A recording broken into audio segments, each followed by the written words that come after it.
এদিকে নাম্বার দেওয়া আছে, এদিকে সিগনিফিকেন্ট ফিগার দেওয়া আছে। তো আমাদের জাস্ট সিগনিফিকেন্ট ফিগারগুলোকে ম্যাচ করতে হবে। তাহলে সিগনিফিকেন্ট ফিগার বের করার জন্য 3টে রুল আছে। রুল নাম্বার 1 হচ্ছে leading zeros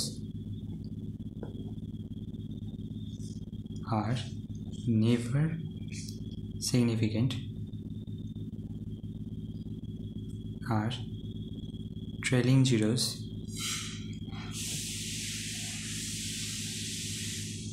are always significant.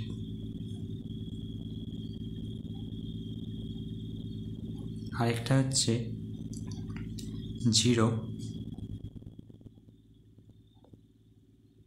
between two non-zero terms is always significant। তো ফার্স্ট নাম্বারটা দেখব 1001। তো এটাতে সিগনিফিকেন্ট ফিগার 4টে হবে। 010.1 এটাতে একটা লিডিং জিরো আছে, তো এটাকে বাদ দিলে 101 3টে সিগনিফিকেন্ট ফিগার হচ্ছে। 100.100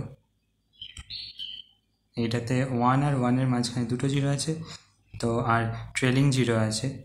তো 1 2 3 4 5 6 সবগুলোই সিগনিফিকেন্ট হবে।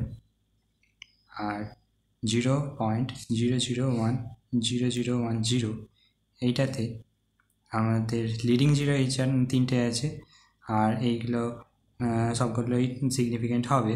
তো 1 0 0 1 0 2 3 4 5 5টা হচ্ছে।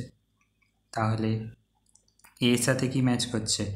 এর সাথে ম্যাচ করছে 2, বি এর সাথে ম্যাচ করছে 3 যেটা 1, সি এর সাথে ম্যাচ করছে 4, আর ডি এর সাথে ম্যাচ করছে 3।